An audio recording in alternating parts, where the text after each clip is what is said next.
The one thing I would say that we didn't have, we wasn't good at communicating. We never communicated. We tried, but a lot of people didn't want to listen. As you say, some people don't want to listen. But and I tried to diversify the BAFA board and get more people involved.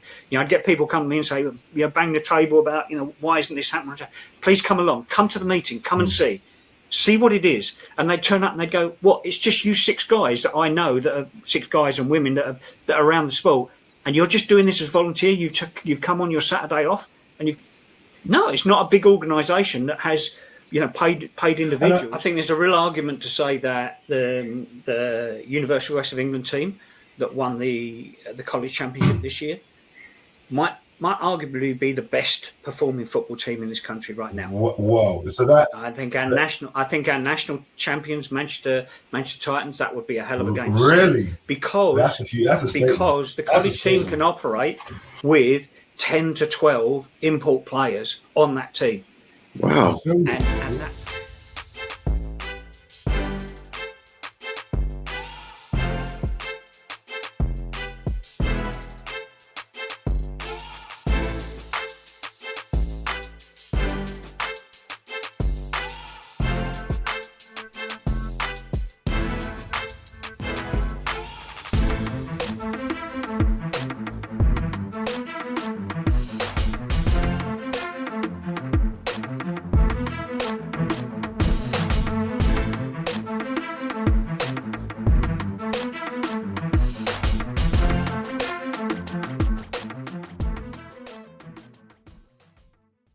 So, Jim, great to have you, man. Great to have you with us today, chopping up on Ballaz In The Middle, man.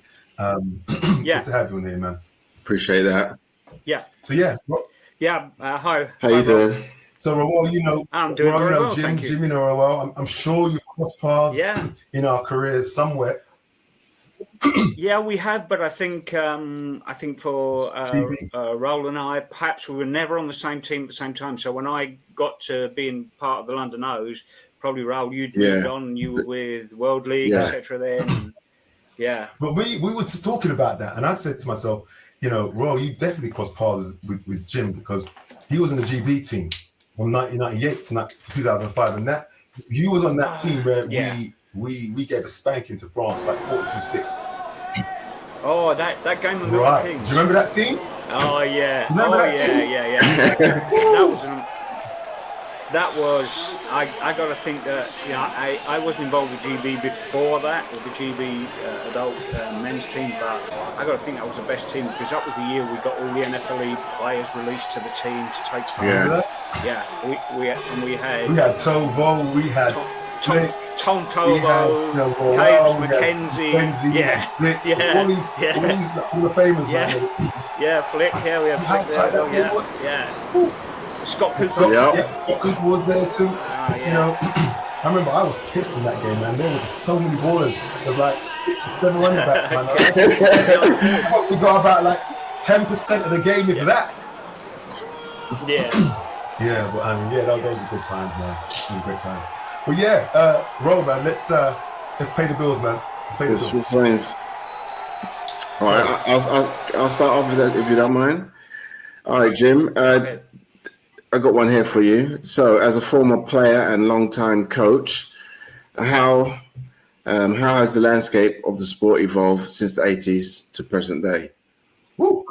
Oh gosh, that's a massive question. 40 years in how quick do you want the answer? Just remind you something, bro. We've got a ex-player stroke coach that's been around the game for 40 years. We're talking exactly. We're talking about BAFA. We're gonna have to limit this guy to like 2 minutes per 2 minutes. Yeah, well, exactly. I had to throw that one out there because obviously he played. So I want to hear his playing days. Where he started.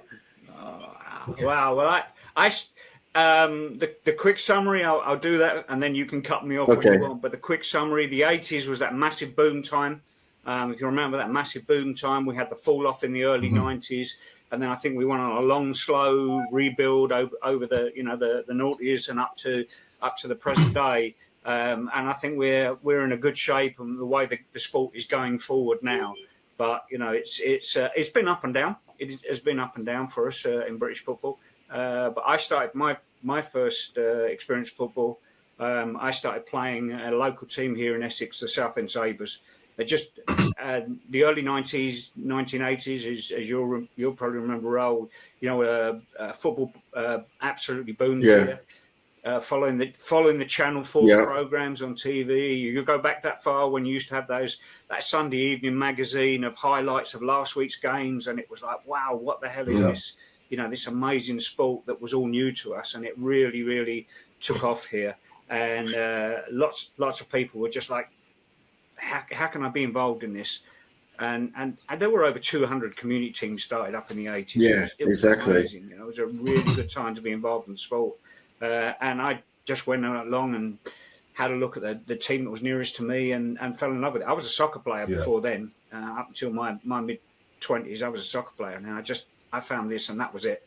I had to do that instead of that. So the soccer went by the board, and it was in the football.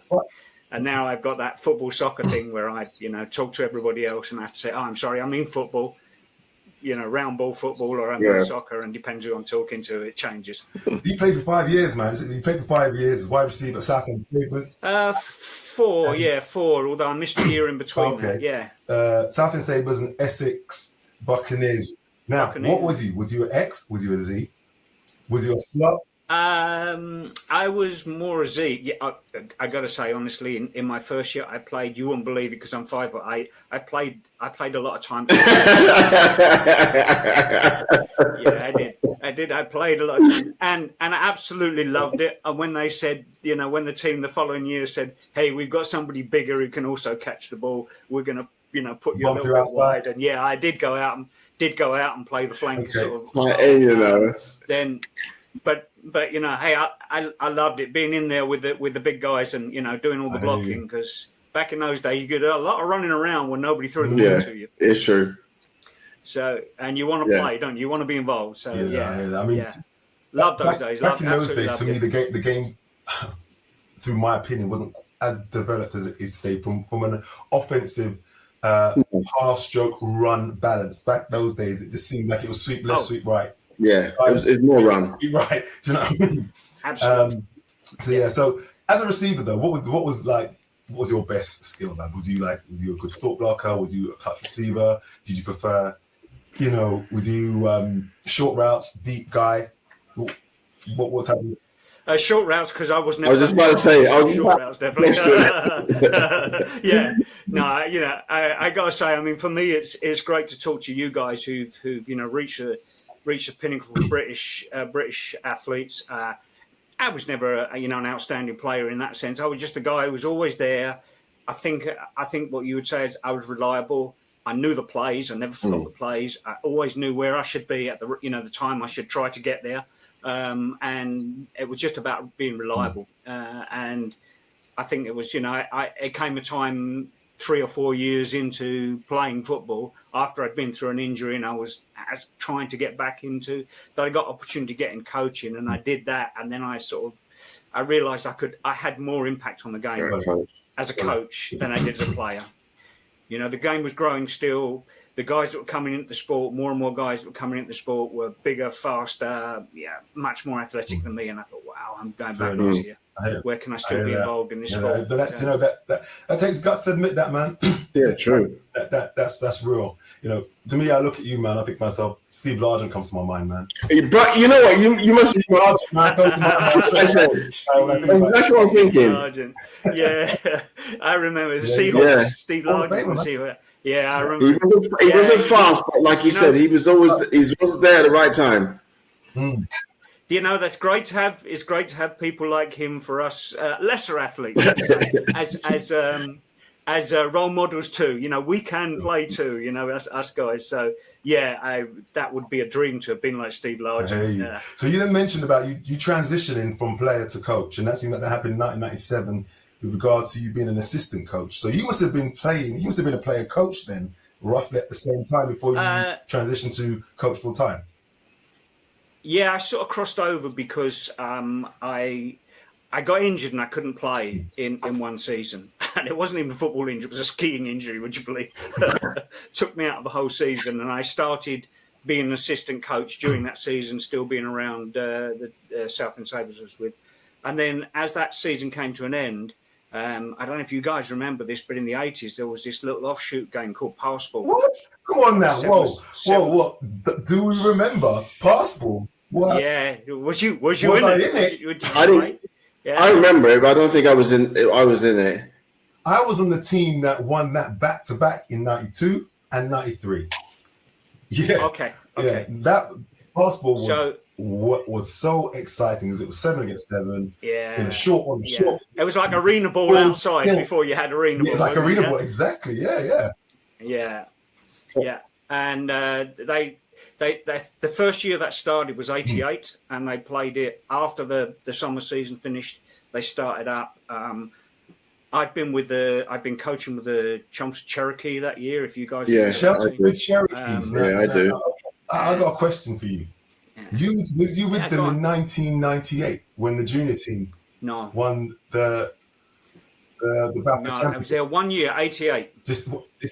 I was there 1 year with 1988, and then the Essex Buccaneers was kind of an offshoot from the Cherokee, and also a join up with what had been the Redbridge Fire, if you remember that team.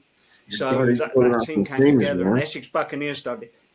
Yeah, and Essex Buccaneers initially started as a passport team, and I went back to played within that, and they won the championship in that first year. That was the first passport year, so I was part of that.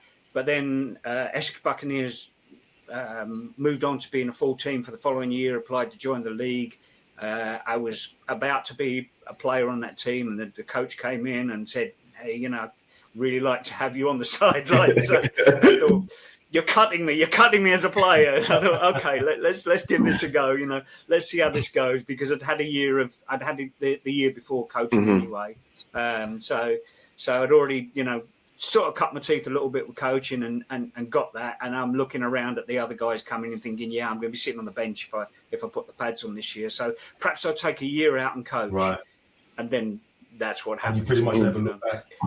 Yeah, you never think you can get back in. Then So then that moved on. You moved on from Chelmsford to Essex Buccaneers, then you got onto the Mighty O's in 1998. Yeah, and then you had a stint there, didn't you?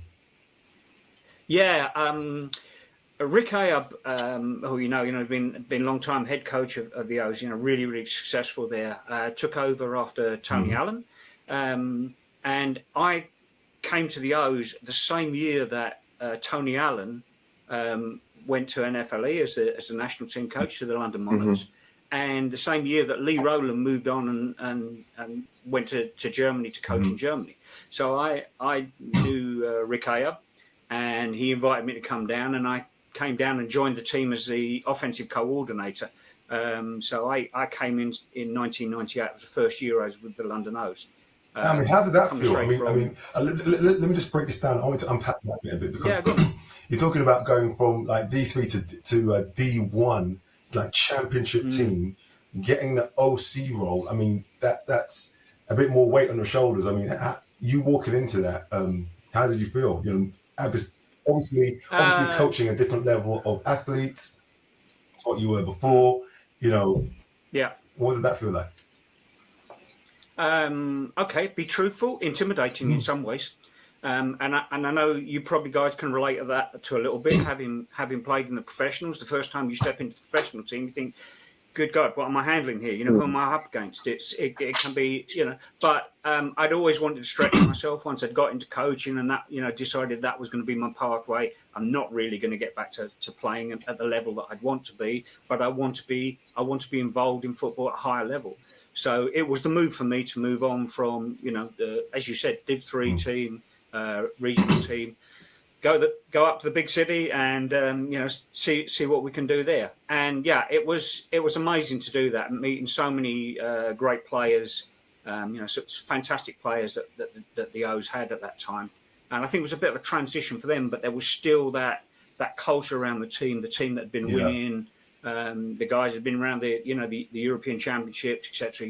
That was, so it was great, and it was a fantastic opportunity, and really, all these years thanks to Rick Ayer for giving me the opportunity, and he's remained a lifelong friend. And you know that's true, because I mean you got there in '98, and from my recollection, you know, I was playing for the O's at that point as well. We won the championship against Essex that year, and we beat them 22. And then I think it was in Milton Keynes, or was it up further up north?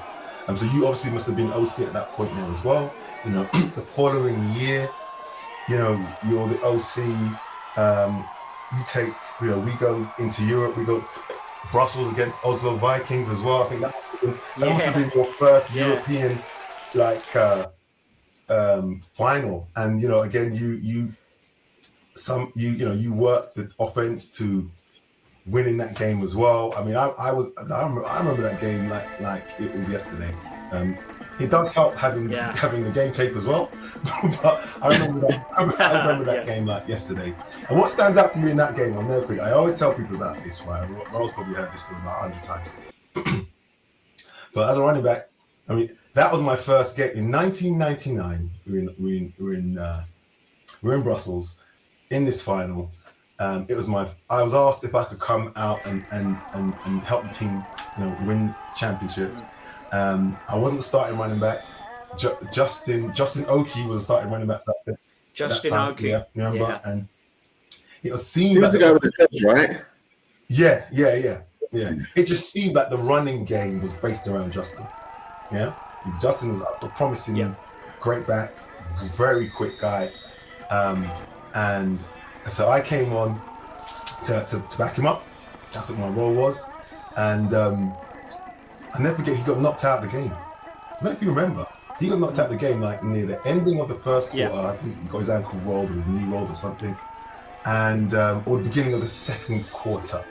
And I remember when I was on the sidelines and everyone saw him coming off, because, you know, the physios went on there, helped him off the field, and the whole of the offense, everyone's got their heads down, thinking we've lost this game.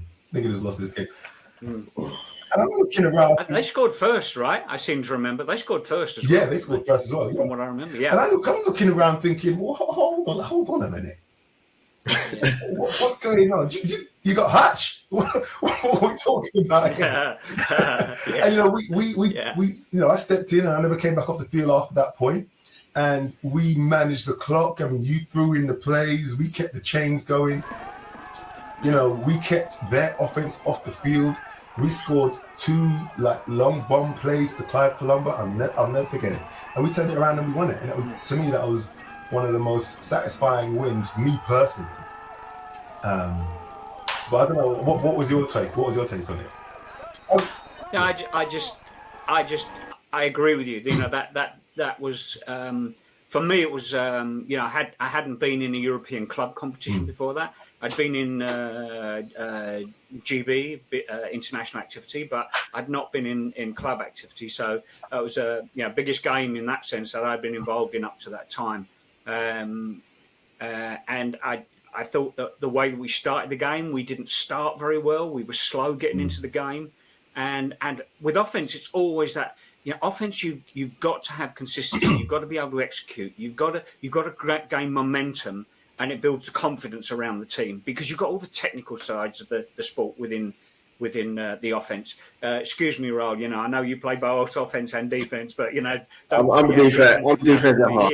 I'm not taking it personal. But you know, honestly, at the lowest level of football, all the defense has to do is stand there and watch the offense screw up. You know, we haven't even snapped the ball yet. You know, haven't lined up right, and that happens even to better teams in big games. In big games, you know, the pressure's on, and now the pressure's on, guys. Now you've got to execute. You know, we've got to snap the ball. We've got to line up. We've got to snap the ball. No procedural penalties. You know, just executing the play and hold the ball. Can maintain possession of the ball. And I think that, you know, that we stuttered into the start of the game. And it just took that little bit of time for the confidence to come. And I think absolutely right, Hutch, as you said, you know, having Justin there, and you know, suddenly he's on the sideline. That's wow, you know, that's our you know, trademark. That's our culture, our running game. That was a thoroughbred right there. And having that changed, but you know, you find people when the time calls, you know, the right man steps up, and thank you for what you did in that game. Thank you for your service. Well, you know, there's a lot of other guys there playing their heart out exactly. as well. So, there was another 10 guys on offense too. Without the offensive line blocking and the store blocking from wide receivers, and again the play calling and come from yourselves. You know, it was a complete, to me, offensive, great effort. You mentioned Clive Palumbo. You know, we had great guys around the team. You know, Jeremy Sims, Jerry Anderson, obviously. You know, if you remember, we had Aidan Dirty was on that team too. I can't remember what position he was playing though. Backer. He actually was linebacker. Wasn't he? He was. Was he still in the team then? Because I remember Aidan coming. It was around that time. I don't remember exactly, but he'd been in the youth team. So he came into the team. Scott Rowe, Neil Edwards, you know, guys like that, you know, amazing players over the years. And so many great players around that team. Exactly. And sorry, all the guys, if anybody's listening, I didn't mention you. You know, sorry, disclaimer right now. You know, so many guys over the years have had an impact, on me, friendship, and from being involved in sport. So. Hi to anybody listening, and if I don't mention you, I still love you all. Thank you, guys. So, you know, late 80s, right? Late early 90s, you know, you mentioned something about, you know, it saw the best level of British American football in terms of players. I just want to ask you to unpack that and what do you mean by that? Because I know that, you know, you've been around the circuit, and I want to touch on those pieces too with regards to, you know, coaching in BUCS and coaching in BAFA for a good 35 to 40 years. I know you're a seasoned coach. You've seen a lot. We also want to talk to you about the back end of BAFA, you being a director, etc. But just winding it back in a bit, the bit about late 80s, early 90s saw the best level of British American football in terms of players. What have you seen? What do you mean by that? I think that initial boom in the 80s, and it's about the environment. It's a product of what the time was. At that time, you had that boom. It was a new sport, so it was completely, the opportunity was there for people who maybe watched the sport and wanted to try it. You also got to think that, you know, at the 80s, that the late 80s was a boom time followed by an early 90s recession. So you had a growth period followed by a fall off period, you know, economically as well. You remember the 80s, you had the top teams, most of them had owners who were putting money into the game. A lot of the teams were bringing over American import players. That had a massive impact on the level. You know, that some of the guys that, you know, Sean Payton played in Great Britain, you know. Exactly. Guys like that. He was quarterback. So let's just put some light on that. That's an NFL coach. That's been an NFL coach for the New Orleans Saints for a minute, right? Yeah. And he played for Leicester Panthers. He was quarterback at Leicester Panthers. You know, great Leicester Panther team that they had during that time. But you know, it really grew. And you also had that fact of domestic sport was going through its own growing pains at that time. That was before the Premier League rebranded and you know, changed soccer football into the game that it is today, made it much more professional and the way that it was going. You also had rugby union was still the amateur game during those days and didn't professionalise until the mid-90s. So all of those big guys who, you know, weren't so into the kicking the ball around and were more into a combat type of game that hadn't been picked up by the culture of rugby, they gravitated to our game. Watch this amazing game, and lots of people gravitated. And the people that, you know, I saw, the players that I saw around at those times were just amazing. Even at Chelmsford Cherokee, you know, you might say even Chelmsford, they were a top division team during the time that they played, and they had some amazing players there that just more than I've seen in recent years. It is coming back, but I think the difference is now that great young athletes looking to get into sport, there are professional pathways that are much easier for them to get into. Yes, indeed. In the UK, it's much easier to go through a rugby pathway if you want to play the physical type of game. It's much easier to go through. I know the competition is high, much higher if you want to do, football, soccer, football, but the pathways are there from local youth team all the way to professional. The pathway is there, whereas we still don't have a professional sport within this game for our sport, professional level, and there's no clear pathway to get to that. I know that BAFA is working on this idea. We're working with the CFL, etc.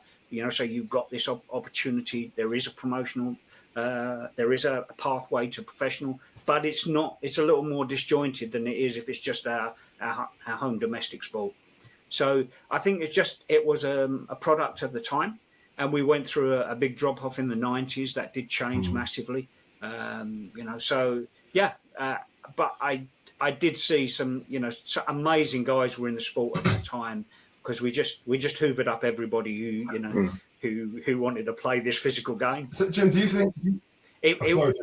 I think at that time, I mean, you'll remember that everybody was thinking this was going to be massive. Yeah, everybody definitely. If you look back now, you would say, how did we never end up with a professional sport? That's one of my questions. And I want to take you to task with, purely because of your experience and where you've operated. But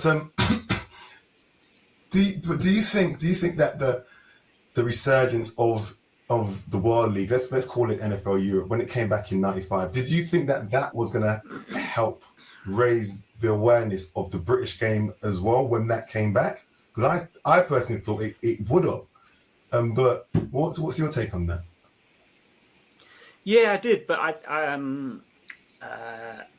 think that there's a difference when you get to the level that it was great to start with, but it continued to be, from the point of view of British development, from the sport within Britain, it continued to be too much evolution around, or not enough evolution around the British players, and more concentrating around the American players, American coaches, etc. So it still had that feeling of this is just trying to be a builder for the NFL, rather than it being a builder for the domestic sport, grassroots sport. And that's the difference. And you can't argue the point with NFL. They're a multi-billion-pound global organization. That for them, if it doesn't make money, it's like, in the end, it's got to be an investment that makes money. For us, we're trying to grow a grassroots sport, it's a little bit different. So that early days where we came with like teams blossoming with money coming into the sport, sponsorship, etc. When that dropped off, it had to, it had to go back to the point where it became a grassroots sport in this country, like every other sport, and now it's got to find its own way and build itself from grassroots, from community clubs, from volunteers, taking part in the sport, running the sport, coaching the sport, officiating the sport, and grow from that level, and then it will find its own level within the domestic sports scene, which I guess it has done now. Yeah, back in the mid '90s to like early noughties, unfortunately there wasn't that player pathway. There wasn't that program to alleviate from the British game into the NFL. That wasn't there. That came later, and I think that would have, and if it was there and it was marketed, it would have bridged, I think,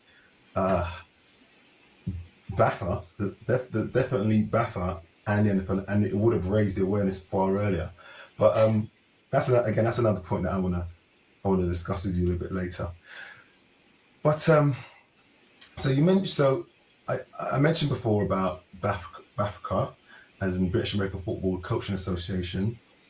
And BAFA, British American Football Association. You have been around that for across the 90s to the noughties, and you've obviously operated in the background as a director. And there's always this golden question that goes around from players from back in the day. It's like, what the hell was BAFA doing? Why isn't the league where it's supposed to be today in comparison to some of our European counterparts? I could mention Germany, Spain, France, Switzerland, Austria. You look at football in those countries, they were nowhere near where we were in the late 80s, early 90s. In comparison to what it looks like today. And you being around BAFA, being a director, etc., what was going on? I mean, where this question of teams paying money into BAFA year on year and the team not seeing the output from it. Why? What happened, man? I know it's a hell of a lot to unpack, but it's a hell of a lot to unpack. Well, I'll try and keep that short. Yeah, that situation I said of the early 90s, the recession coming in, a lot of those clubs that were the top teams in our country. I mean, we were from 200 clubs. I can remember, I think that in the 90s, there was a time near the end of the 90s when we went down to having only like 33, 34 community teams across, there wasn't like a Division 4, etc., or alternative leagues. There was just one league and it just had two divisions and it maybe a third, I'm not sure, I can't remember that. But there were less than 40 teams left because everybody had just, the league had collapsed in that sense because the money had gone out of the game. The money had gone out of the game. People had got over the first blush of it. So the people that had played in the 80s, a lot of them had moved on, retired from the game and moved on. And now it was that point, like I say, whereas the sport had to now stand on its own feet because the money, the sponsorship that came in from organisations like Budweiser, Coca-Cola, etc. You remember that? That wasn't around anymore. And now the sport is trying to stand on its own feet. And I can remember, I mean, I ended up on the BAFA board because I became the BAFCA, the President Coaches Association, and that carried a role on the BAFA board. So you sort of end up with two roles. I took the role as the director of coaching, if you like, but I ended up sitting on the BAFA board. But all of the BAFA board were all volunteers. They were all doing this. They were all involved in football. So we were all managing, coaching our own teams, doing everything else we can, and then trying to organise the sport as volunteers, paying our own way pretty much to go to meetings, etc. Making all the phone calls and doing things. And then I remember back in that time, everybody who was a BAFA member used to pay £2. That was it. That was your BAFA membership, £2. So BAFA used to try to run a national organisation with a couple of £1,000, and it's like, well, this pays for some meeting rooms occasionally, and it's just we don't have the money, and there was no money, and there was a big resistance. I've got to say, when we initially tried to move the sport and said, look, we need to up, we don't have any sponsorship deals. We've tried, but we can't get anything. There's no major interest at the moment because rugby union's taken off massively, has become professional now, and that's taken off massively. Premier League is hoovering up everything right now. And then within our sport, you still got the people who really want to see the top end of our sport. Well, you're looking to America because it's NFL. I know NFLE was around, but you're still looking at an American sport. It's not a domestic sport that a lot of people recognise. It changed massively. A little offshoot here, I got to say, you remember the 1980s when we had that Sunday night football, an hour of football of last week's games, and it was all like, what's this amazing fireworks show, this amazing sport going on, all the cut-ups from all the great plays. And then more and more people in the sport started lobbying. We want to see this week's game. We want to see a live game. And do you remember the switch when they went from Sunday night, that Sunday night 7:00 show, and then they went to, okay, yeah, we can show you a live game this week, but it has to be on at 1:00 in the morning. Yeah, I don't remember that. I remember. Suddenly, it's my opinion, but I've always thought that suddenly you've changed from having people looking in Sunday night, what's on the TV? You're saying Songs of Praise, Last of the Summer Wine, or what's this amazing thing on Channel 4? So you're saying, and then suddenly you. So I'm saying BAFA had a highlight show. No. Sorry, Channel 4. Do you remember NFL stuff? Right. Yeah. Okay, I know what you're talking about now. I mean, that's where the whole thing grew from, right? That's what launched football in this country, when people started to see that. And back in the days when we only had 4 TV channels, so you could watch BBC, BBC Two, ITV, or Channel 4 on a Sunday night. Honestly. And at that time, I can say I knew loads of people, who weren't involved in the sport. So hey, because they knew I was involved. Oh, I watched that. People I work with, friends and family. Oh, I watched that because it's on for an hour and it's it's great. But then suddenly we had this new version that was 1:00 kickoff. Yeah, I remember Sunday that night, and it's like, well, Now you're not getting passing interest. Now what you're getting is just the people who are already committed to the sport. Yeah. And at the same time, you're getting this boom in satellite, cable, when TV everything diversifies and becomes niche.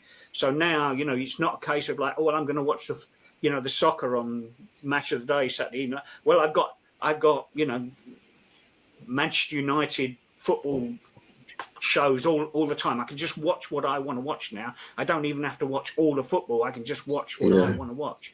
So that huge diversification of TV channels and your opportunity now, what you're seeing on TV is exactly what you want to see. It's not okay. Well, I've got to watch this because it's the only thing on TV. But it was a really challenging time. The economy was tough. The sport was going through a real issue in that sense of contraction at the same time. And then once the sport decided, well, we've got to try to build the sport, we don't have the finances and the resources to do that. And as I say, and the people who are doing it, we're all just volunteers. Yeah, it's like, you guys so are I'm all now sitting on the volunteers, basketball trying to do and that. it sounded like you had to pay like £2. What is it? £2 something like that? Was it every week or something like that? Or No, players paid £2 to be BAFA members, and that was it. Then they paid their club fees or their league fees or whatever, but nothing more came into BAFA. All BAFA used to operate on was £2 per member. Per coach. And that was a time when they had maybe 5,000 or 6,000 members total. So £10,000 maybe you'd get in, and that's what you've got to try and run the sport on. There's a little bit of money maybe to help with national teams. Hey, we can give you £1,000 to do this, but we've got to do this, and then from that you've got to try and build. So it was tough, and we were all amateurs at it that day. I mean, I worked in sport development later in my career, but I didn't at that time. And we were all like, how do we do this? What was the subscription cost from a team to BAFA? I wouldn't know. I mean, we had a number of leagues around that time. There was usually at least 2 competitive leagues going on. So, but it wasn't a huge amount of money. It wasn't. It didn't sound like that was managed. No. And do remember that at that time, BAFA was like a federated organisation. So you had the senior league. I mean, it went through several iterations and had different names, but you had a senior league for adult men playing the sport. And that had its own group of people running that. You had a referees organisation. You had a youth league that was completely different as well. So, and then you probably had more than one youth league. There was a time when we had a Scottish Gridiron Association, which was a different organisation federated into BAFA. So BAFA sat as just at that time, almost just like, well, all we do is come together and help the leagues and the organisations come together to discuss. It didn't have the clear role itself of developing the sport, only administering the sport, and it didn't have the resources and the finances to do it. And all these leagues were paying some form of subscription into BAFA on a yearly basis. No, the players paid into it, but the leagues didn't. Not the leagues, just the players, or the teams. Yeah. I mean, the teams were paying into it, not the players. No, the teams would play into their league organisation. So most of the money that the players would pay at that time and members would probably go into the league structure to run and organise their league. BAFA wasn't organising the leagues. That came much later when we got to the point where we actually got to that point where we could. So that money a bit crazy because you go to BAFA. That's what you're saying. Yeah, but you go, exactly. So you go to a BAFA board meeting, and effectively everybody's there with their own agenda. You've got a senior league, group of people from the senior league who are, we're trying to build senior league, a youth league that we're trying to build youth football, coaches association, referees association, probably more than one league. So 7 or 8 organisations there represented who are all basically trying to develop their part of the sport, but actually have got their own agendas. And the amount that BAFA can control that is, well, we'd like to do this. Well, we don't want to do that. And that's hard. You couldn't do it at the time. It did, over the next few years, we did finally get to the point where we managed to bring everybody together and put everything under BAFA. But that took some years to go, to do. Right. So, Jim, just before you go off with it. So you're saying when BAFA was getting sponsorship and stuff like that, what was they? I don't know if BAFA ever got the sponsorship. The sponsorship, if you remember, you had league organisations. So you had the Budweiser League, for instance, in the early 80s, and that was run by the people who ran that organisation. So that came from the AFL UK, which was the first regular season, 84, I think it was the first regular season for a national competition, and Budweiser came in the year after that, 85, and that had its own organisation. So at that time, BAFA didn't even start. I think BAFA started in about 87. So at the start there wasn't a BAFA right from the start. Okay. So a little bit different from how we grew compared to maybe how a lot of other domestic sports have started up. Whereas, you have that long-standing traditional governing body of the sport that regulates and educates and does all the things that you should do as a governing body. It took a long while. It took a long while, a lot of infighting to get everybody to come together and give up their individual part of the sport and just say, okay, we've got to bring this all together so that we're not constantly, pulling in different directions. We've got to pull together, and that I don't know that we'd have ever got there if we hadn't gone through that whole period of the downturn in the 90s, because it became we've got to come together because we don't have any choice. We're dying as we are. Yeah. It was a tough time, but it was the boom and bust that just happened because of the situation at the time. Okay. Yeah, that's surprising. All right, this I'm gonna talk about. We really needed somebody with lots of money. We needed somebody with lots of money and a good idea how to develop the sport to come in and pick it up at that time, but it didn't happen. So we're still trying to get there now, correct?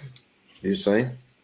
Yeah, I know less about the workings of BAFA and their direction now. I'm not involved in that. Haven't been for over 10 years, but I think that what we do have now is taken a long time.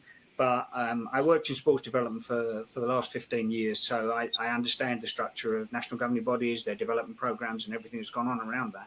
And now BAFA has a structure that works more towards that. We were evolving towards that, but it has changed quite significantly in the last 4 or 5 years. So we've really moved on there.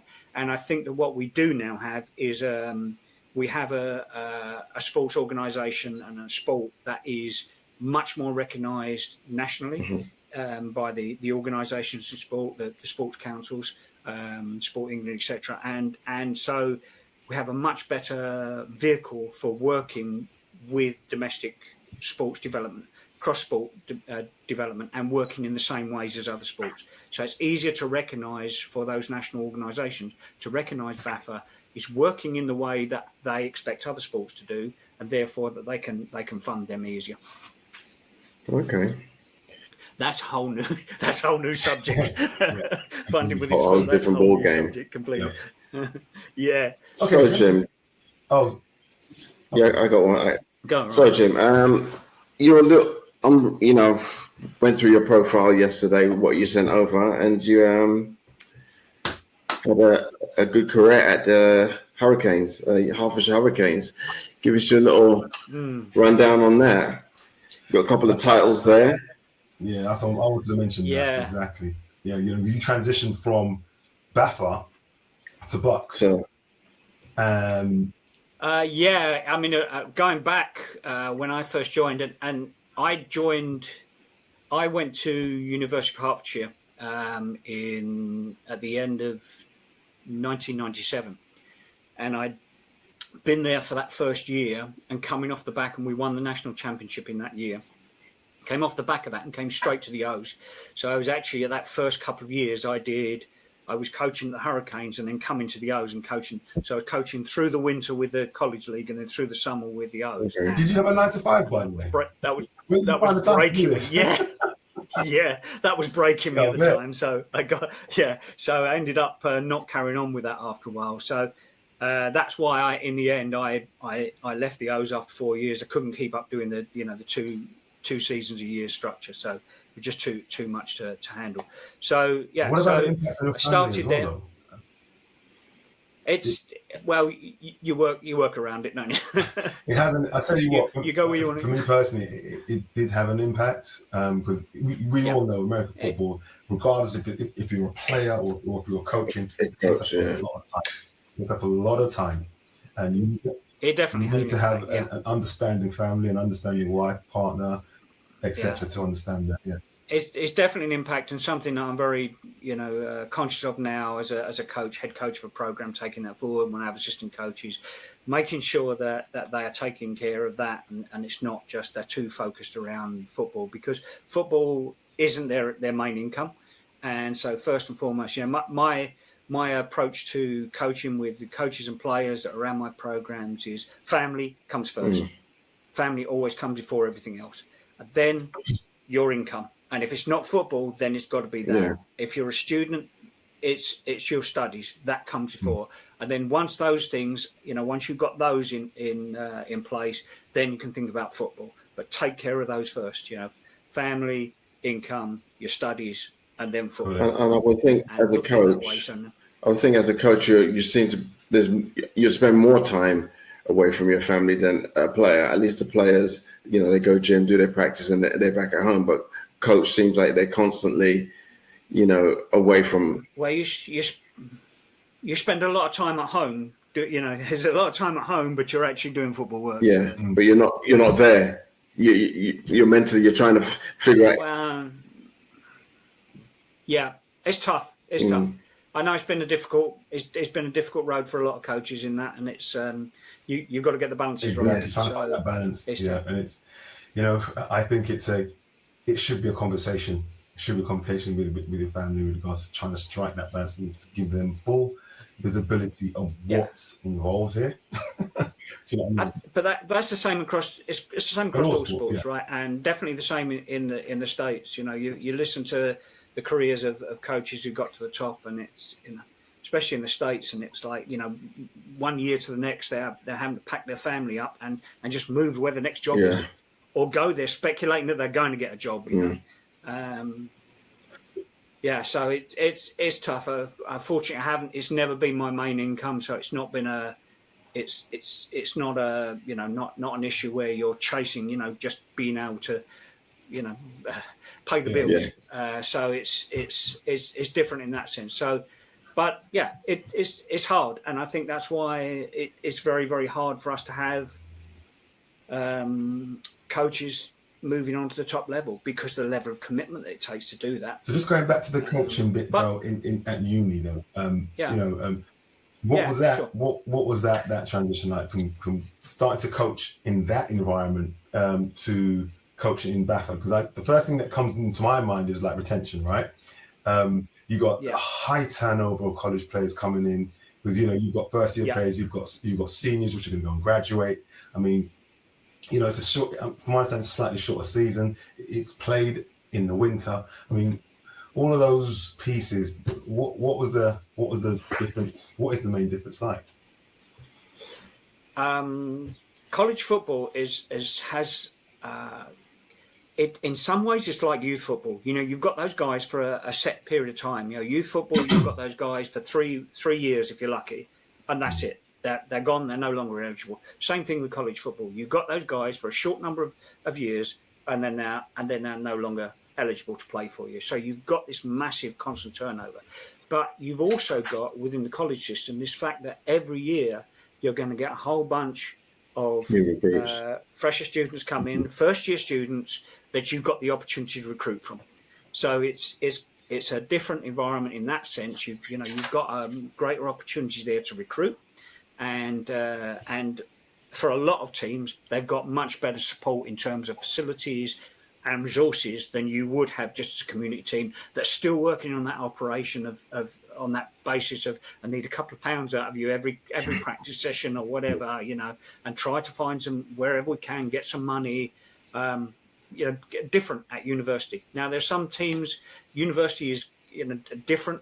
There are some teams that still operate like that within their university, are very much almost like a community club within the university, just a club.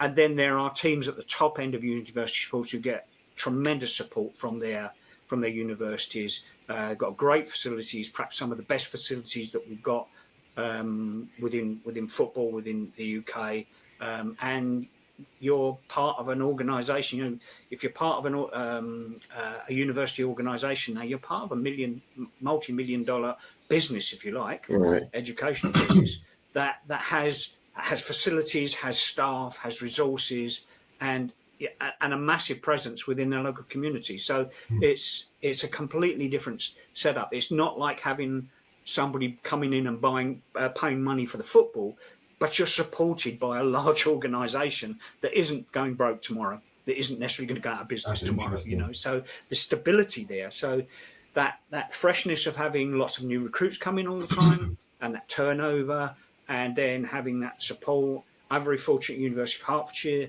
We have a fantastic support from our athletic union. I've worked with the staff there for many, many years. I know them very well. We get on really well. We work really well together. They've got great ambitions about what they want the sport to go within our team, and that's fantastic. So you know, I now actually I work for them. Effectively, I work part-time during the season. I work for the university and deliver their football program. Okay. And what's it like if I'm a budding coach and I want to you know, take my coaching skills to university and you know, coach a team? What are my expectations? Am I expected to get my expenses paid? Am I expected to be getting That's going to be different to every university. Every different university is different. So there are teams operating at a very low level, and then you've got teams operating at a very high level now. So our recent national champions, University of West of England, they are the the best team in the university. I don't know if you see their results this year. They ran the whole league season, went all the way to the national championship. Nobody scored a point on them the whole season. Wow. That's how good they are now. So they have got that far ahead of everybody. There are teams up there challenging, and I'm sure that a lot of teams are going to grow around that. But that you've got universities now who are bringing in a dozen or more overseas students on scholarship programs, etc., to play for their football team. Now that kind of scholarship programs have been around other sports within university. Basketball is quite well developed. So lots of scholars come over from the States or from Europe and go to university and play. So they've got that different structure now. So what we now have is university is the part of the sport that's bringing in the overseas players, whereas in the 80s it was the community sport that was bringing over. You get that what we used to call import players. 4 or 5 import players would come over and play. But now university does that because they've got the structure and the ability to do that. Okay, questions. Just want to rewind back a little bit. You mentioned universities operating at a high level and some operating at a low level. What is actually underpinning the difference between that? Is it structure? Is it the budget? I'm sorry. Is it what do you call it? Is it funding? Is it skills on the ground from coaching? What is it? What differentiates operating at a high level or a low level? And talk to me like I'm an 11-year-old. Well, I think that it depends on what the model of the university is and how much that they invest within their sports programs, and then how much they actually want to invest in American football program. So I can tell you that if you run an American football program in college, alongside, for instance, a football program and a netball program and basketball program, American football could cost you a lot more than most of those other sports to be involved in. That it's a resource-heavy sport. You have lots of people. It takes a lot of resources, a lot of equipment. So depending on how much the university is willing to support American football, then it depends on how much that they will invest within that sport. I think that there may be some teams within the lower end, like Division 2 at the BUCS League, that perhaps don't get very much support at all from their athletic union or student union, depending on how their structure operates. So they're still operating very much on having to ask their players for money and operating as they can there. But almost every one of our university teams will at least get, okay, and here's the sports field for Sunday, and we'll get it marked for you. So that's something that community teams are still doing. I've got to find somewhere to play our games. I've got to get somebody to mark the field. I've got to pay rent for the field, etc. Hire the field for. So a lot of university teams don't have to do that. So some of those base costs are taken away from the team. So it's, and then at the top team, you've got teams that you've got universities that are investing a lot that have got paid coaches. The players may still pay a fee to be around the team. So I think at the top level, most of the teams would still probably ask £100 or so from the player. But then they get, £100 or 100 to £150 maybe for being part of the team. But then that's it. Equipment, you don't have to buy your equipment. That's loaned to you by the team. You don't have to pay for your travel. That's all paid for you. You don't have to pay for training resources. And that's an annual subscription. You're not paying towards your coaches. Yeah, so that's it. So they would pay a fee, like a federation fee, a sports federation, they might call it a sports federation fee or whatever. They pay that. And then the rest of the year, everything. Think about it. Imagine the guys in community football here that are paying £300 for a league season, having to pay their own equipment, having to maybe pay every week we travel away. Yeah, there's a £10 or £20 or whatever it is to get on the bus. There's none of that within college football. So that's completely different. And at a number of colleges now, you're also getting this situation of there's scholarship funding available. Right. So that might not be something that pays for all of your education. I don't think there's any teams that are paying for somebody's full education, but it may be there's a bursary of a few £100 or whatever towards your to make sure that actually you don't have any cost barriers to being part of the sport. So that, I guess that kind of like explains to me your opinion on university football is now you feel going to be taking over community football soon. I think there's a good argument in uni. Yeah, I think there's a good argument to me though, and correct me if I'm wrong here. The gameplay, the game level, where is it at? Because you're talking about import players coming in now. They're probably doing a 1-year course, like a master's or something. I can't see why they're becoming like a 4-year degree. And these are players. I'm assuming they're not coming from Power 5 schools, but they're coming from D3 schools, Div 2 schools maybe, coming in for a year and playing at that level that they naturally play at, which is going to raise the level of the game. However, the question is, how many import players do you have across BUCS? And when you look at that in comparison to the community football today, what is more competitive in your eyes? Because I know you've got the lenses to see across both. In your opinion, what is more competitive?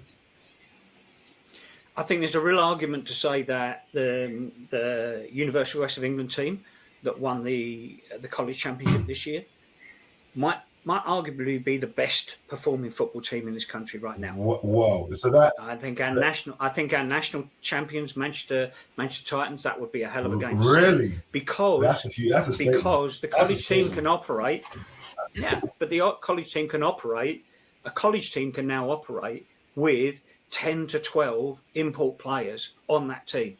Wow! And that's a hell of a difference. That's a lot. That's a real good question. So there's no cap. There's no cap. There is no cap because all you need to be to play in the college league here is a registered student within your university. Okay. Wow. So whether they can't discriminate against you about your national. And what about eligibility of years being played? And now, is that the same as NCAA? To hear. No, it's different because we don't have an eligibility. We don't have that 4-year rule that you have in the States.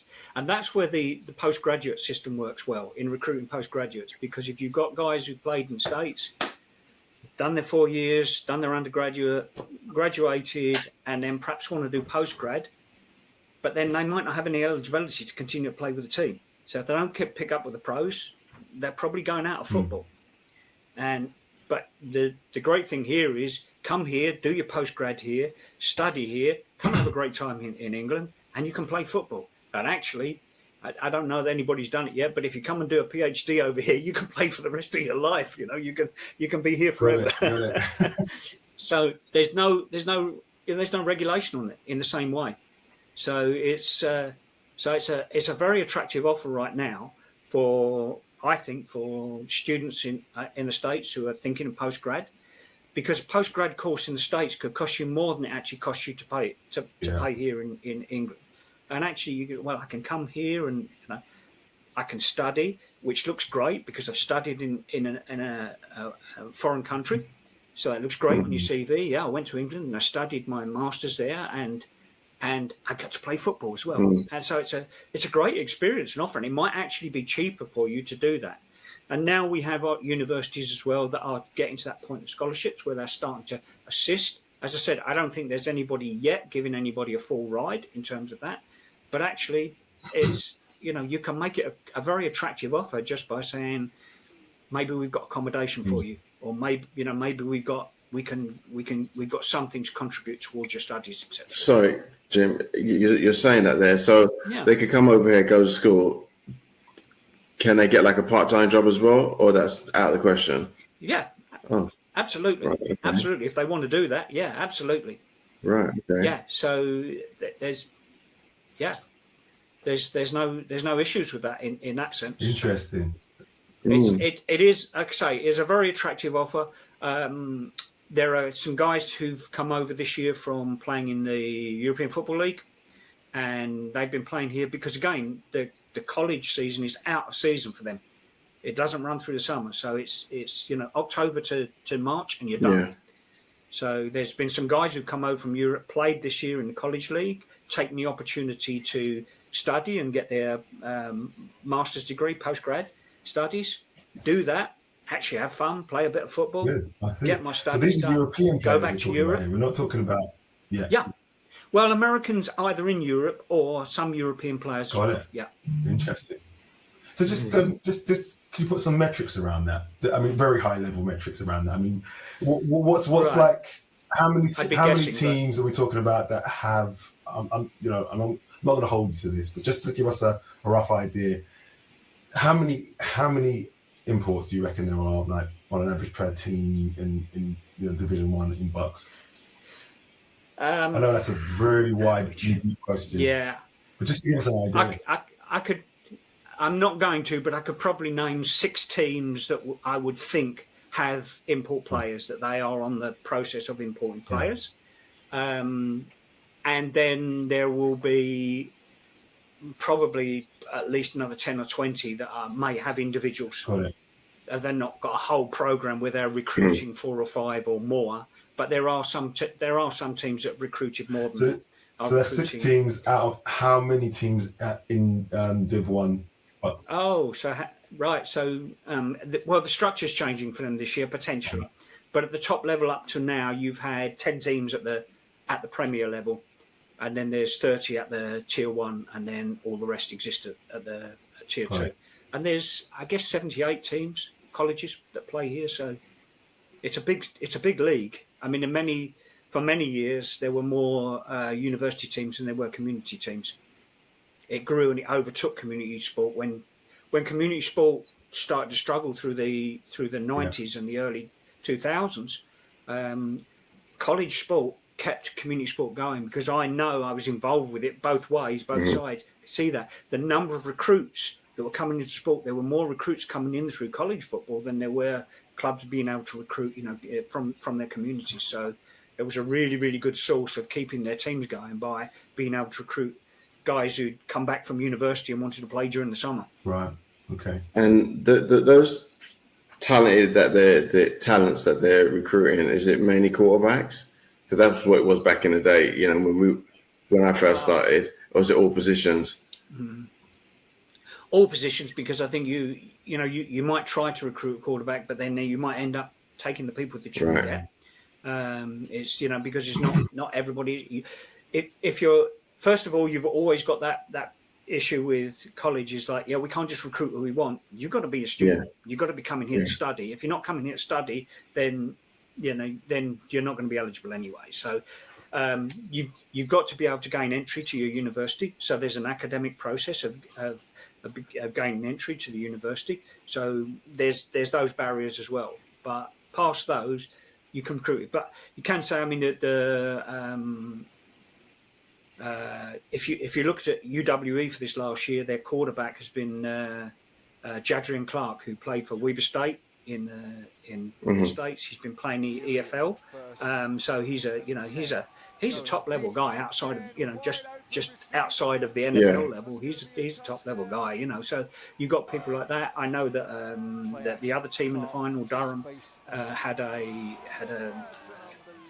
great quarterback, a guy called Michael Ruish, who played in the States, and so that you've got teams there with some really good quarterbacks, but they've got players at other positions as well. As I say, there are teams there that have got maybe 10 or more import players, and can almost field a team of imports. Wow. And it's growing, and it's going to grow. It's the way that it's going. I thought it might be very short term, but I see the business models within universities now, and they're looking more and more, how can we get more people in, and how do we diversify with the type of people that we get in. And it's, if you can recruit guys that come to your team from the States who want to say, I'll go there, do my postgrad, and actually I'm willing to pay for it because it's cheaper there than it is here, and I get, and I have the eligibility, etc. Actually, you're bringing in money to your university. So it's actually, it works for everybody. Right. It's a really good business model that some universities have now. One question off the back of this before I change lanes though. If I'm this, okay, so I've done 4 years at a D2 school or whatever. I graduated in the States. I want to do a master's, and I get a knock on the door from Hertfordshire Hurricanes. You're pitching to me. I think this is not a bad idea. I could come over and do a master's or a PhD, get to see a bit in Europe and ball too, and they will pay for it for me. After that, so I play it out. I go and play the season, and I tear it up like I normally do, and then find out at the ending of it all, I've only got 12 months. Now, if I want to extend that, what do I do? What can I do? Is it just the one? Once you've graduated, once you've graduated, you graduated. Okay. Once your studies are finished, then that's it. You go back home. That's it. You've got to be eligible for the team. We can't keep you on past your term of registration with the university. Right. So we at Hertfordshire, we had an exchange student this year, a great player for us, and he was only eligible for the first semester. So he played up until our last game of the season, regular season, and then he was no longer eligible. So it was once his study period is finished, then he's no longer eligible. Right. So we might get the guys signed up for the whole season. If they're going to be here for 2 semesters, then they're going to be here for the whole of the college season. Got it. And then but the opportunity is there for guys who perhaps want to say, well, I'd like to play. Where can I play? Well, there's opportunities in Europe. If you come here, there's opportunities in Europe, and I guess at that point they're going to think about visa extension and blah blah blah. But again, that's another thing that I have to think about. And top man, Jim, appreciate it, man. Done. You take care, yeah. Thank you very much. Thank you, guys. Great to speak. Thanks, Jim. Cheers. Bye.